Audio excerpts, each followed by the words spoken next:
Good morning. This is Kathy for Getting Chatty with Kathy, and I want to thank you all for joining us today. We're here at Access Communication. It is still getting, used to the whole setup. I have to say, I was listening to us the other day, and it sounds so much better. So I'm really happy about the setup here. Thank you guys at Access. Anywho, I have some wonderful guests here. I was at an event the other day and I walked into 100 fabulous groups here in Saskatchewan that are helping people and making a difference in our community. And I was so excited because I thought, oh my goodness, I can get some of these people on my show because you guys are doing such great things. And the whole point of being here and chatting about stuff that's happening in Regina is so that people understand the full broad picture, the good, the bad, the ugly, and how we can all make it better and be together in a community. So when I saw the SOFIA House, I was already aware of all the wonderful work you guys have done. And I gave them my business card and I was like, you guys need to come here and explain what you're doing so that the broader community. So I would love to introduce Christa and Kerri from the SOFIA House. Thank you so much for joining us today. Thank you. Yay! So now that I have you here, do you guys want to, introduce yourselves and maybe tell us what got you to the SOFIA House? Yeah, for sure. I'll start us off. So I'm Christa. I am the executive director of SOFIA House, and I haven't actually been at SOFIA House that long. Last spring, I joined the team. In this past January, was appointed the executive director. Previous to that, I was working in the Regina community with families with children with autism, and I had long been a supporter and follower of SOFIA House's work, especially messaging around empowering women's issues and advancing causes relating to women's issues. So that really brought me to SOFIA House, and I'm happy to be able to do the work we do and spread the message that SOFIA House shares. Wonderful. And I'm Kerri, and I am development coordinator with SOFIA House part-time, so I have a full-time advocacy role as well, separate from SOFIA House. I have a history in child welfare, working in different capacities, child protection being one of them, and some of the most profound cases that have stuck with me are the cases of families dealing with violence. And it's been something that I've been passionate about since that work, and wanting to ensure that children can stay with their mothers and stay together. I saw the impact of separation of kids from parents, from mothers when dealing with violence. The other really cool thing about SOFIA House is that it is pet friendly. I also remember those situations where kids were having to leave the dog at home. Part of their family. Yeah, and the devastation that comes with that. Yeah. So I wanted to get involved to help ensure that the services continue. Yeah. Wonderful. Mm-hmm. Such a big thing to offer to somebody who's going through such a crazy experience, I'm sure. Yeah. Don't make things more traumatic for them. Yeah, exactly. Absolutely. All right. Well, why don't you guys let us know more about what actually SOFIA House is about? Yeah. I know that I'm familiar with it, but let's peel back this onion a layer and just kind of dig into what you guys really do. Yeah. So, the basic information is that SOFIA House is a second stage shelter. And so a lot of people may not be aware, but second stage shelter really means that we are a long-term housing support. So it differs from the emergency or the crisis shelters that exist, where the stays tend to be shorter. At SOFIA House, we offer private apartment suites, and the stay is long-term so that the individuals that are using our services are able to access them for a long period of time to really work on that journey of healing and sort of rebuilding their lives. Yeah. And as Kerri mentioned, we are also very proud to offer our entire shelter as a pet-friendly shelter. So, we support women, gender diverse individuals, and their families, which includes children and pets. And it's really crucial, like Kerri said, to ensuring, family units can stay together and whatever that looks like. So we have a really robust program offering in our second stage shelter. We provide both individual and group counseling. We have cultural programming. We have pre-employment programming. We also have a very important harm reduction approach to our programming, and we've really worked hard to build that into all aspects of the work we do, both with individuals and in a group setting. I think that kind of captures the general information. Yeah, so you offer a plethora, like a ton of services and counseling for people in these situations. That's wonderful. So can we ask, why is it called SOFIA House? Absolutely, yeah, it's a great question. So what a lot of people don't know, and actually I noticed, Kathy, on your notes that it's spelled wrong. So I will explain to you. SOFIA House, it's spelled SOFIA, and that is an acronym. Oh. So the acronym stands for Support of Families in Affliction. And it's a challenge, SOFIA can be spelled a number of ways, so a lot of people don't know that. And SOFIA House has been in the community for over 35 years. It was actually started in the late 80s and underwent a few different expansions through the years as that need continued to rise. Unfortunately, in Saskatchewan, we do lead the nation. We're almost double the national average for the statistics of interpersonal violence. So, we really need these supports, and we need to bring awareness to our community of this cause. I remember when I ran into you guys at that event, and I told you guys about what had happened in the neighborhood that I lived in here in Regina. I'll share it to you guys because it still resonates with me, and I think about how that person probably just didn't understand. What happened was, we were in a community where a safe house, like the SOFIA House, was going to turn into one, and I think they maybe notified like the community, I don't know how or whatever. And I thought, man, that's wonderful. Like women, I'm sorry, I'm biased. I feel like families and women in those situations should be in a normal community. We shouldn't have like cookie cutter, not in my backyard stuff going on. And there was a letter that showed up in my mailbox and another's, and the whole area, all the way to the mailbox, we all had a little like leaflet talking about how they didn't want that in our community. They don't know what's going on, and what if that was your kid, or like, it's so silly. So anyways, it really was something that when I saw you guys, I said, oh, this will be a good way to like kind of counter the balance. Yeah, that's exactly it. It's so important to make sure that awareness continues in our community with having statistics like we do. Double in Canada. It's not someone else's issue. It's affecting your cousin or your aunt or members that friends. And then it passes on to the next generation, and then it turns into more. Like, it doesn't go away. Well, and that's just it, and the impact across all spectrums: the health system, education system, the intergenerational.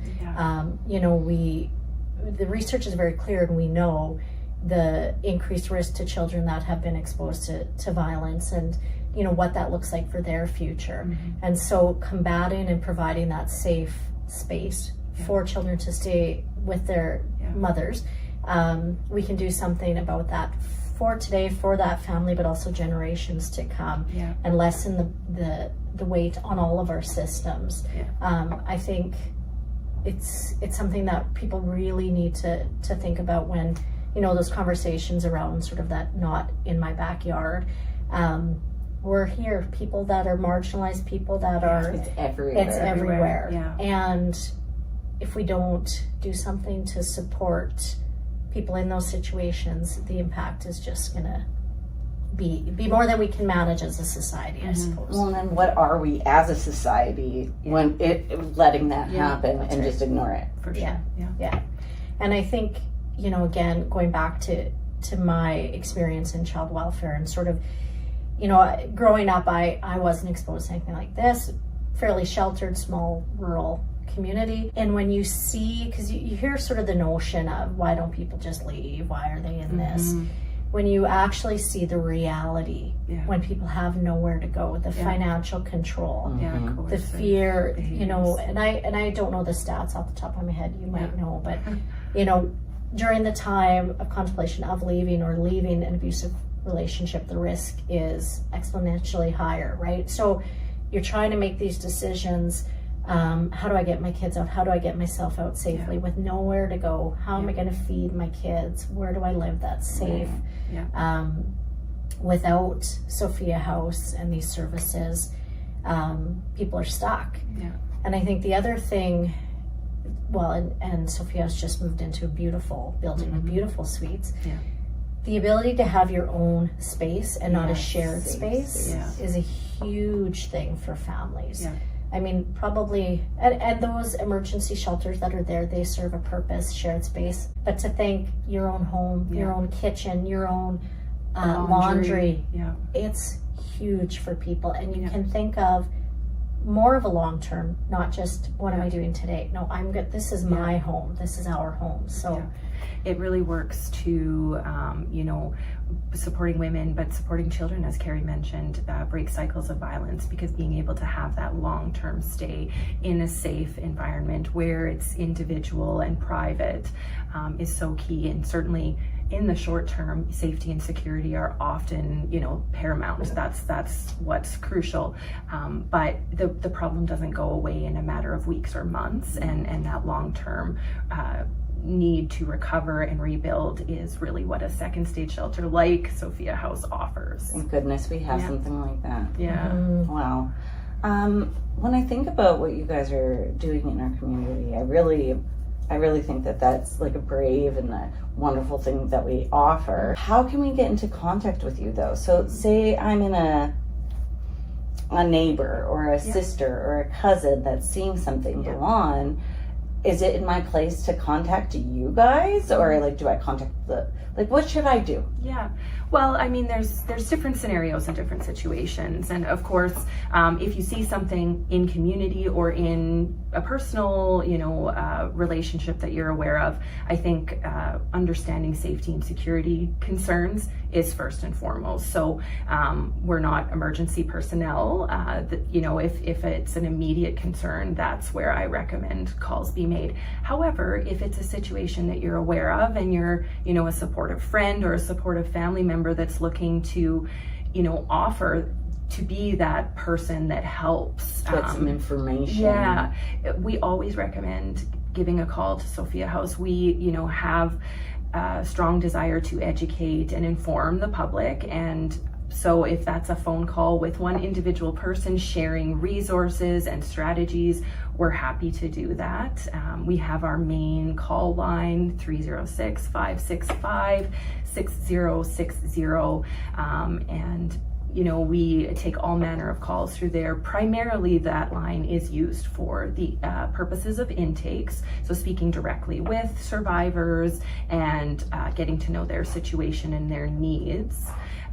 But certainly it's also there to support those other individuals that may be trying to help someone break that cycle.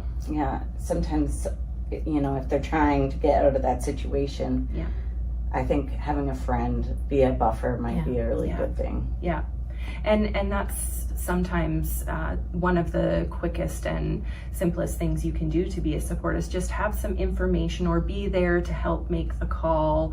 I think educating yourself and understanding what little or big things you can do, it can never go wrong. Right. Well, so how do you guys get funding for this? Yeah, so SOFIA House and Second Stage Shelters in Saskatchewan are recently government funded. Just recently. Oh, interesting. And for us, it is very welcome, that support, and very needed. But it doesn't encompass all our operational costs and needs. So we also have a heavy reliance on our community and the support provided through grant opportunities, donations, monetary, as well as the in-kind tangible donations. And of course, we are also in the position of fundraising. So that's one of the reasons we also wanted to come chat to you today. Wonderful. Tell me what's going on. I'm going to let Kerri take the lead on this. So we have partnered with Blue Sea Foundation. They put on an event called the Ride for Refuge. So it's they work with charities across Canada to raise funds. So they have been an amazing partner for us. It's our first year, so we are learning, but committed to making it a really successful event.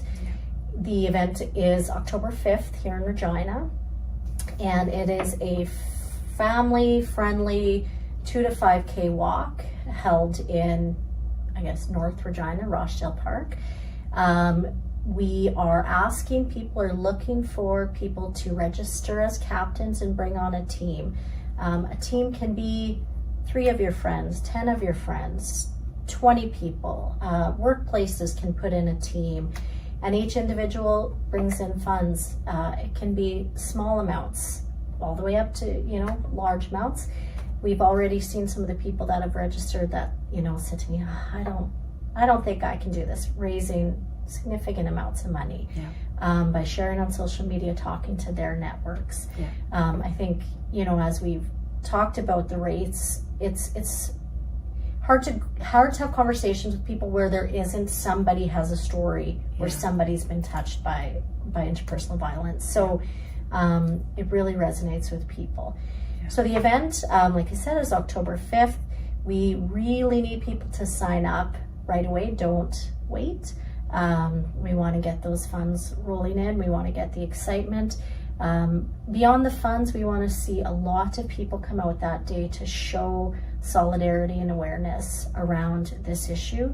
We're going to feed folks. I think it's going to be really fun. Bring your kids, your strollers, all the things. Early fall, I think it's a good time to, get a few opportunities to be out and active a little bit before we enter into those winter months that are so long. Well, and I love that it's a family thing. So it has kids in more of a positive light situation there to understand, like, this does go on in our community. They can maybe help a friend too someday. And the Ride for Refuge really has that focus on ensuring the community, whatever it is aware of the need for refuge for individuals that have experienced difficult situations like interpersonal violence. And so in addition to the teams that we're looking for, we're also looking for sponsorship. So any businesses, corporations out there want to sponsor us. We have sponsorship packages that lays out all the information.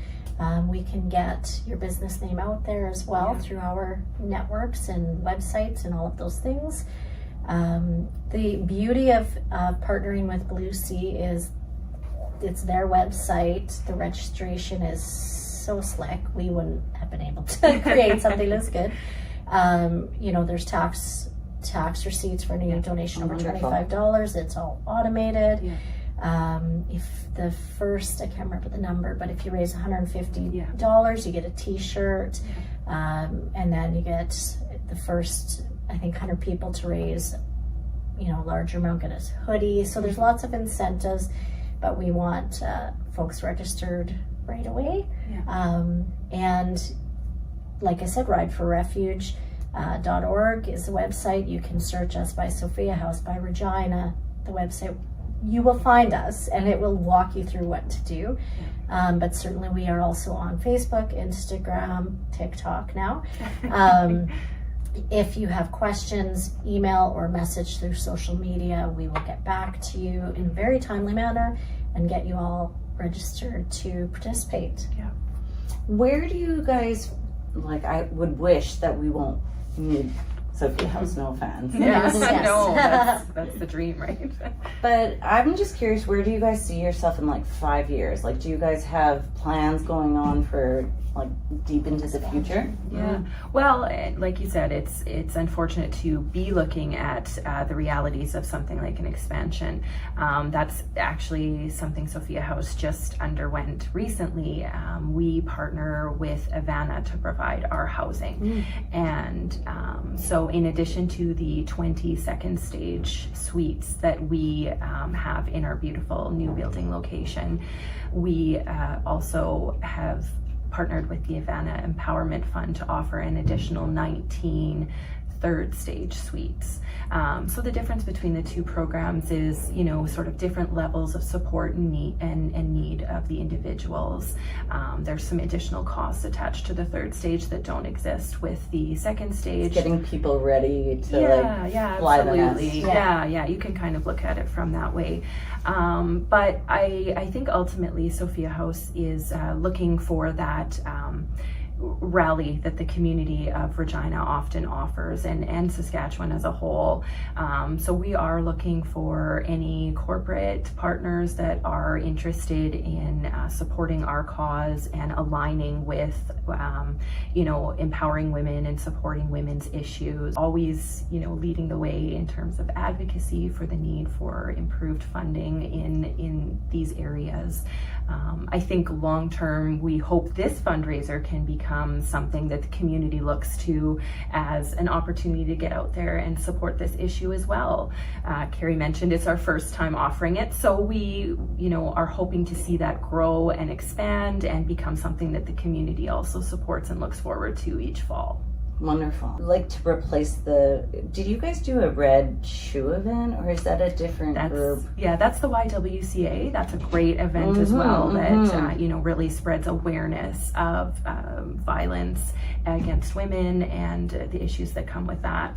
Do you guys ever do stuff together then? I'm assuming you guys have lots of similar types of unfortunate like topics that you guys have to work together with, on. Well, both in the community-based organization, nonprofit sector is always very supportive of each other. So, of course, there's, you know, the YWCA and Regina Transition House are two of our, you know, really close partners just in advocacy pieces and also different fundraising initiatives and spreading awareness in community.